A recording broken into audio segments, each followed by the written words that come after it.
Yeah, Ike, a pretty big conversation on the internet these past couple of days is this Ed Reed versus Troy Polamalu. I won't say, like, which one do you think because it's kind of obvious, but are those the two guys for, like, D-backs? Like, if people are growing up, those are the tape that they're watching, Ed Reed and Troy Polamalu? Safeties, right? Yeah. There's two different styles.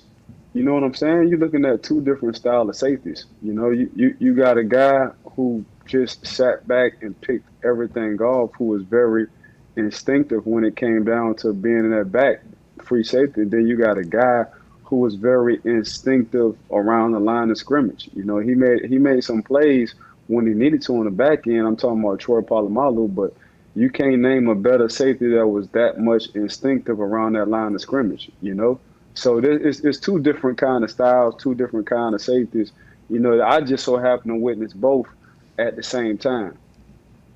Because Troy was talking to Jesus alongside you on the field, and then Ed was obviously in Baltimore at the same time. You were in the AFC North for a long time. That now, I might sound football illiterate here, but free safety, strong safety, right? Those are two different positions. Is it fair at all, you think, for them to be asking if? Because it's kind of like a point guard, shooting guard almost being compared, right? Isn't this kind of like so the internet is not really having the proper debate, we don't think, right?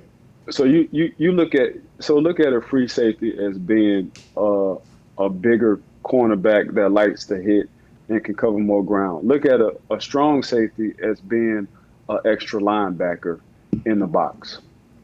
Who can fly around. Troy was in the box. He was stuffing the run, jumping over people, dropping back into coverage whenever he damn well pleased, and on field goal blocks every once in a while, going to the short side of the field for no reason at all. Oh, you know something about that, huh? Defying all football rules, okay?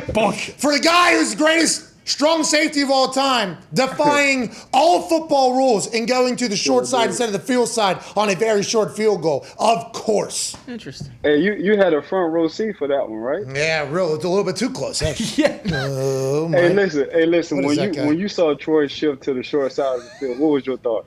What the fuck, man? What is he doing? Because I grew up in Pittsburgh, right? So, like, I grew up in Pittsburgh. So the Polamalu thing, he was at the end of his career whenever this whole thing happened. So I feel like I knew what this thing was, and when that hair just kind of bounced, I mean, where the fuck is he going? You see where he's supposed to be. You literally see where he is supposed to be on the other side of the field right there. It is wide open where he is supposed to be. And then right before, just... Oh, wait a minute. I'm going to go over here. Well, right the fuck over here.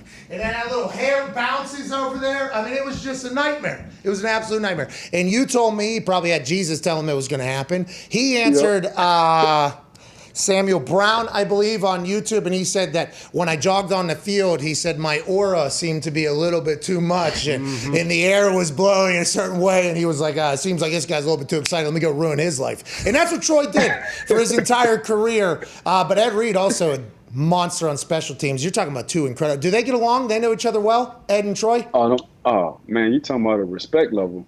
It ain't nothing but respect. There's even though we hated Baltimore when we played them, but when you saw greatness, you just respected it. And you know, Ed Reed, Ray Lewis, Terrell Suggs, all them boys, it just was a respect level. Like, man, sooner or later, y'all boys gonna be in the Hall of Fame. So that's all it was. Like, we was raised to hate them when you're a Pittsburgh Steeler, and still do.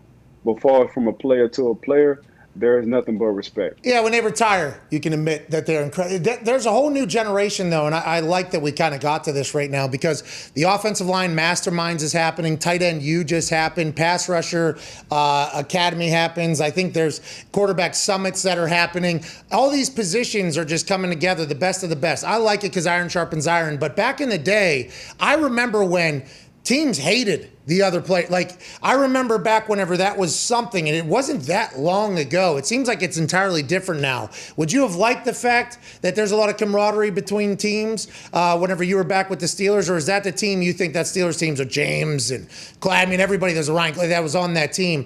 Were you guys going to be friendly with anybody, you think, if that was how the times are? It's just very different now. It's very, very different now. No, we didn't mind it, but it definitely was going to be a fight.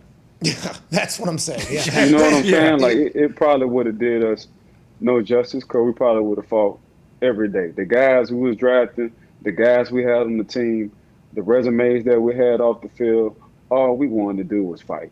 Because we wound up just fighting each other. Now, we wound up shaking hands after, but we still got into the locker room, made a circle, and fought each other. So we wouldn't have got nothing done. Teams would have came in from elsewhere, and there wouldn't have been no kind of practice, no time.